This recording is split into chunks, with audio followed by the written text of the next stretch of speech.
The corner squeezing in.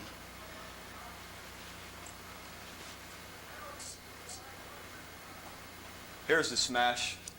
See how the corner stays on the smash. The inside guy's a little late because he's so worried about seam here, depending on the team it is. But watch the safety jump it. You know, he sees the smash right away because he sees he's keying the outside receiver as well. So the half-field safety's already outside of that flag, so he jumps it quick. It helps too. Jamie, our free safety there, Jamie's was a first-team All-American on just about every poll there was, a consensus first-team All-American, Jamie Mendez.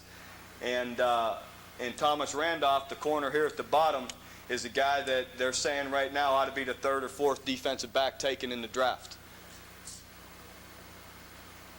So I was pretty fortunate, really, too, to have some guys take care of me and cover pretty well. Here's a good look at the sucker route. You see at the bottom of the screen, or on the right side there, how they, you know, the two goes out, one's coming in, the corner picking up the sucker.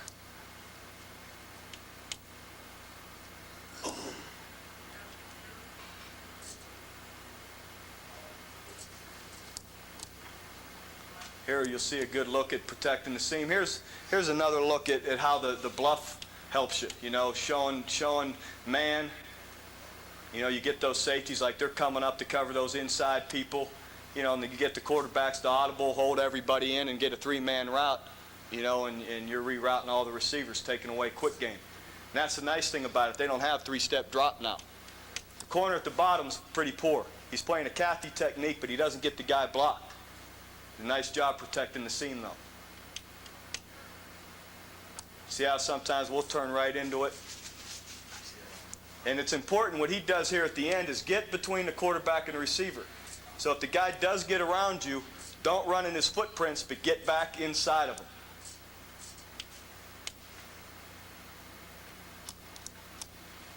So he gets caught up tight. If you watch him, he's up tight bluffing the blitz.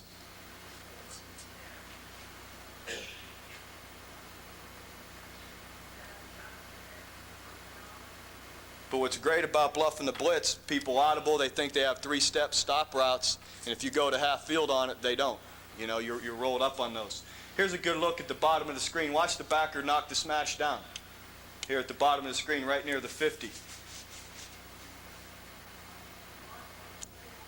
And here the corner's baiting him. That's a Cathy technique. He wants the guy to think he's a soft corner, all right, and then set it down late.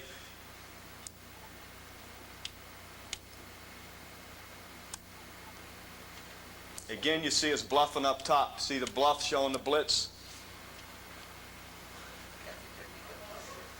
Yeah.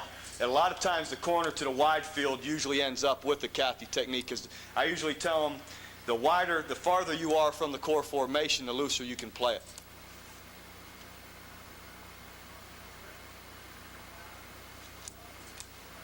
Here's a bluff. We're showing blitz against Nebraska. We fall out to too deep. They run a sprint. Here's a Cathy technique and the advantage of it. This guy runs an out route on a rolled corner. You know, everybody is taught to convert your route on a rolled corner.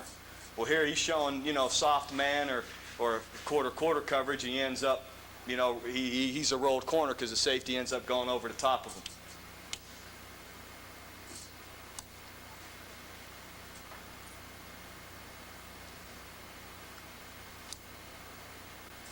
You just needed to contain the quarterback.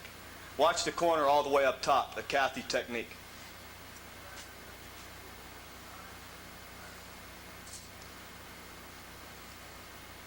Here's the smash route. Here we give up the backer again. Watch, we bring our backer all the way around the corner up top, and we just give up his zone, but we're still playing half field here at the bottom on the smash. He comes around and gets the quarterback.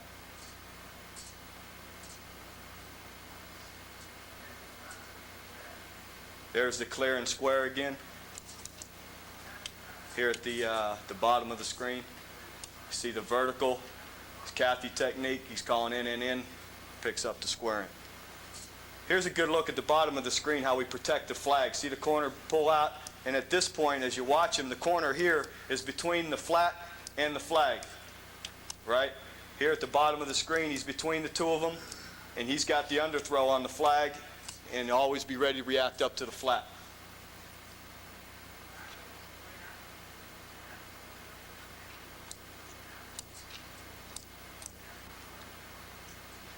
It's a nice job, the safety closing the flag. Okay, do I have any time left? No, about 2 minutes. Okay, I'll show you a few clips of our three. And I'll start maybe in the next segment with our cover three press and what we play out of, and I'll get to the live footage first. But the reason to play cover three, to me, in the philosophy, if you hear any offensive coordinator talk, you know, they always tell you first that if there's 6 in the box, run it, 7 in the box, throw the ball, throw the stop route. Well, that's true to a point, but what you aren't going to do and what you're telling them, we played Colorado this past year, the 5th game of the year, or 6th game of the year. They came into our game averaging 300 yards a game rushing the ball, roughly, out of a one-back offense because everybody's playing them in 2 deep, stretching the gaps, and they're creasing everybody. So we felt, you know, one thing that you're going to do if you get one-back teams and you go cover 3, you're not going to be able to run the ball because you got all gaps accounted for. If you play it all on defense, you ought to be able to shut down the run. And we end up holding them to like 60 yards total rushing in our game. And the key, though, is I don't believe you can play cover 3 and line up showing them that you're soft. So from this look, what you'll see us play all the time, from this look, you'll play man free and bump it and play. So we may not fall out to a soft corner. So now they don't have the 3-step game. So now what you're telling them all day is you're not going to run the ball. You're not going to throw the 3-step, 5-yard stop routes. Now you've got to if you want to drop back and throw the ball downfield all day, now you can do that. But you're not going to run it, and you're not going to have the easy throw. And it's really has worked well for us. It's made a huge difference for us, taking away the quick game from this alignment. And all we do from it is you see the corner at the bottom of the screen has a pretty nice technique right here. We're going to time the snap up, and we're going to take a half turn. Instead of his movement, we try and get the count. Set, hut, or whatever it is. Get the rhythm, and we're going to take a half turn. We're going to take a half turn and press out. We're pressing on the outside shoulder of that receiver. The inside backers are still keying number 2 receiver. 2 goes to the flat.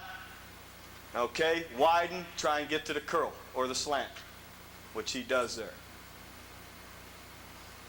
Here's the smash route. We don't get all the way out to it. This is a great job of stripping. This is in the Copper Bowl against Wyoming. Watch the corner that's coming chasing from behind. He comes in and pulls the ball out. He pulled 2 out in this game. He pulled 1 out on a run that we ended up getting also. Here's again the other advantage. The other advantage to showing this front is the fact that they have got to honor pressure. If you show them a cover 3 front and everybody up, what do they have to do? You may come with that pressure as well and bring those people off that corner. So now a lot of times you'll get this. They bluff, you know, they hold everybody in. We got a 2-man route on cover 3. Corner's a little late, but again, we're out late.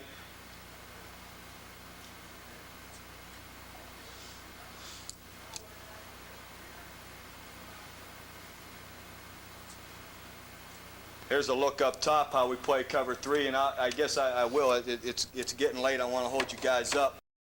I'll start with that when we get back, if anyone's interested in you know how we deal with cover 3 in the different pattern reads we get out of that. The cover 3 isn't quite as intricate with the pattern reads as the cover 2 is because you're a guy short and you're underneath coverage.